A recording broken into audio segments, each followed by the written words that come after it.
Hello everyone and welcome to round 7 of the 2018 Altibox Norway Championship. We have a very nice game between Maxime Vachier-Lagrave and Viswanathan Anand. Now ever since Nd4 left the tournament, every round there is one player who does not have an opponent. In round 7 that was Magnus Carlsen. But before we check out the game, considering the photo challenge from the last video, yes, of course it was Paul Morphy, and of course it was the Opera House game or A Night at the Opera. There are more names to this game. For this video, we also have a nice photo challenge. So here it is. Try to guess who it is, and let's see it. So here it is. It's not a photo of the greatest quality, but just one glimpse at that sweater should immediately tell you who that is. So good luck in the comment section. So getting back to this one, before we actually see the game, we do have some very interesting news, as before round 7 there was a rest day, so the players were taken on a yacht trip. So here we have it. There you have it. Players are getting ready to board the yacht. There is Anand, Maxime, Carlsen in the back, Wesley So, Nd4 and Shahri Mamedyarov, and a suspiciously happy person standing behind them. And another photo, I hope you're ready for this one, as this photo is pure joy. So let's see it. Here it is. This is one nice photo. Here you can see all of them enjoying themselves. Nd4 appears to be conversing with someone who didn't fit in the photo, and yeah, none of the players are actually ready for a trip with a yacht. You know, they are not dressed accordingly. Only the Frenchman Maxime Vachier-Lagrave, you know, rocking those shorts, and one player who appears to be you know, extremely happy is Shahri Mamedyarov. Carlsen is not very impressed, as you know, he's been on a yacht plenty of times. But Mamedyarov definitely looks like someone who should have been in a video of Lonely Islands. I'm on a boat.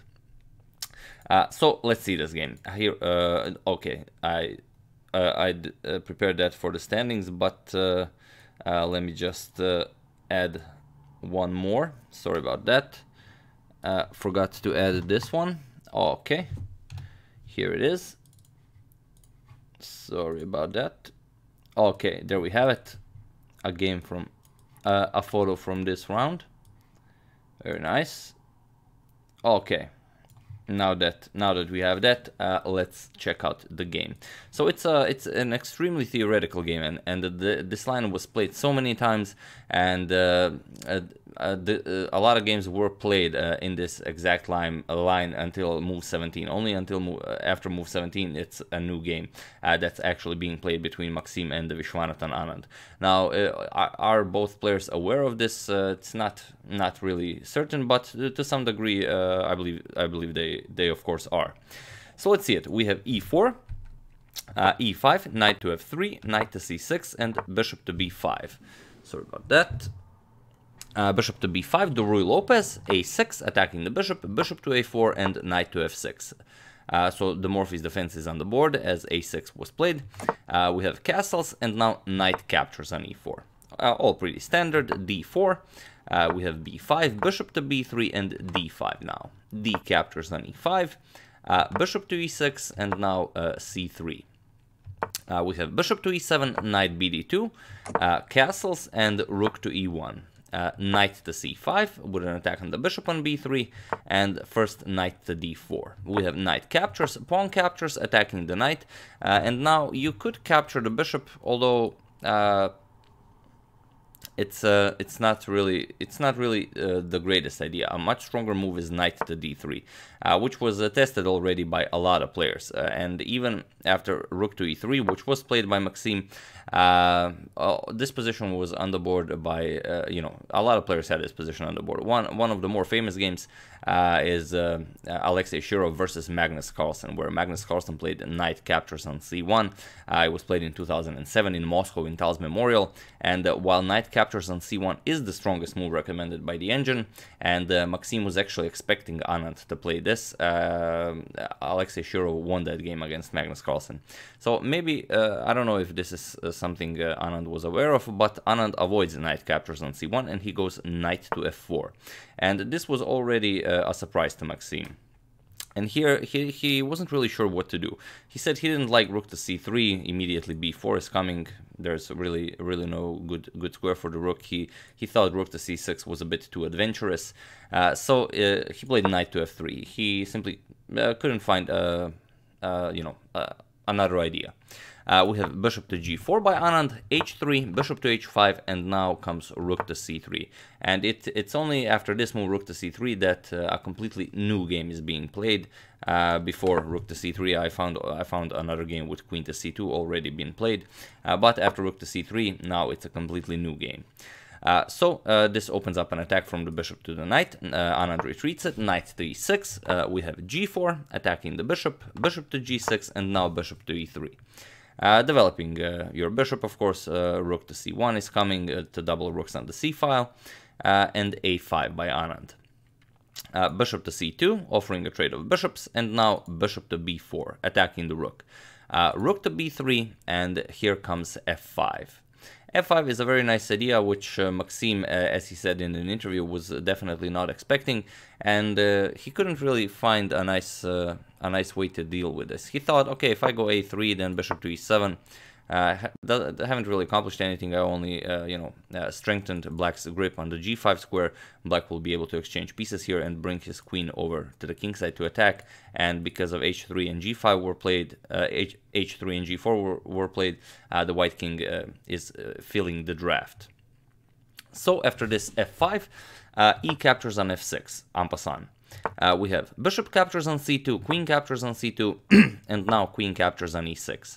Knight to e5, and now comes Anand's idea. Anand said that he definitely wanted to sacrifice the exchange here, either by going bishop to d6, but then he decided not to go for bishop to d6, rather he played c5. And okay, we have knight to d7, this is a fork, forking the queen and the rook. Queen to f7, and now there's really no better move. We have knight captures on f8. Rook captures, and white is up the exchange, but it's very hard to do something useful with the rooks. This rook isn't doing anything, and it doesn't really matter where you develop it, it will still be doing, well, pretty much nothing, and this rook is completely useless. So there's really little you can do here. If you attack the bishop, simply c4, you will either free the bishop, or now you will either win the exchange back. So there's really no good way to keep the exchange, and a move like rook to d3, if you tried to even keep the exchange by some maneuvers like rook d3, rook d1, then you will not have a lot of fun. c4 would come immediately, making room for the bishop, and if you again try to save the rook, then queen to f3. And white is still up the exchange, but black is so active that white doesn't have a good move. After something like a3, bishop is coming to d6. All of black's pieces are coming towards the black king. Rook f1, h5 is coming. Now this will break open the king side. G captures. Now rook to f5, even that. And white still doesn't have a good move. Black will simply checkmate the white king. Bishop h2 check.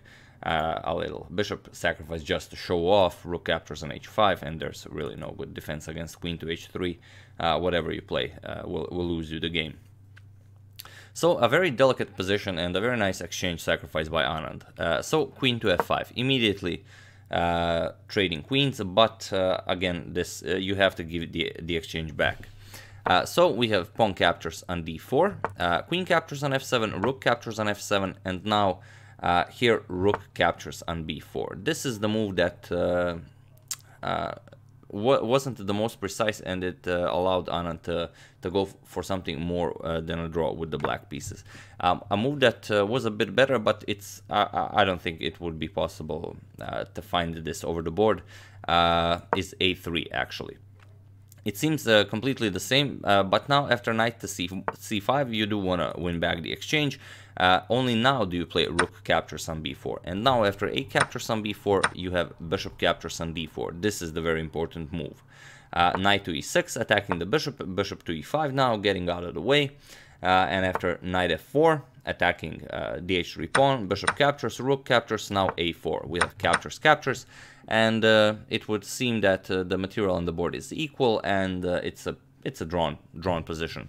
The only difference is between a3 and only then capturing the bishop and what Maxime played, that is rook captures bishop immediately, is now that after a captures on b4 and this bishop can no longer grab the d4 pawn, which was a very important factor. Now the knight is on e6 defending it instead of on c5.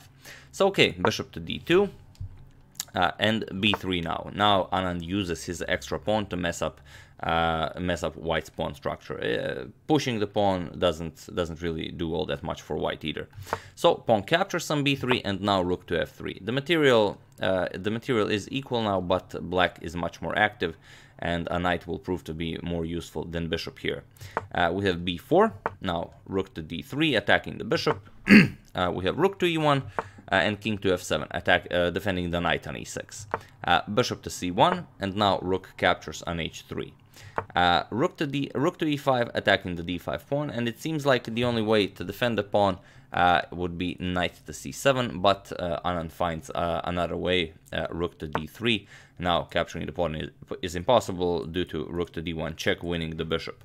So king to f1, now rook to d1 check will be met with rook to e1, but rook to d1 now Anand wants to force the trade of rooks as he's up a pawn, and he wants to push this all the way to a win.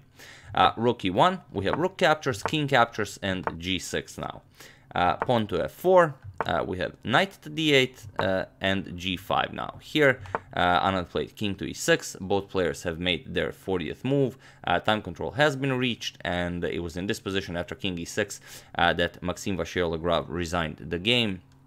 And a first victory for Viswanathan Anand, former world champion, in this tournament in round 7. And it's very interesting, this is the first win in this tournament that happened with the black pieces. One of the interesting questions I saw in an interview with Anand after the game, Anna Rudolph asked him if if he was expecting to catch up to Magnus Carlsen and Wesley So in the lead, because now, we do have the standings, but they are not the most precise standings. As you see, Viswanathan Anand is now first with 4 out of 7, but Wesley So is second with 3.5 out of 6. As you can see, Carlsen also has 3.5 out of 6. So basically, Anand, So, and Carlsen are currently in the lead, all tied, because after Dingliren left the tournament, it's now some of them have 7 games, some of them have 6 games, but all in all, I will try to find a nicer table, a nicer table of standings tomorrow, so we will be able to enjoy that as well. But yeah, the important thing is that that currently after round 7, Anand, So, and Carlsen are in the lead.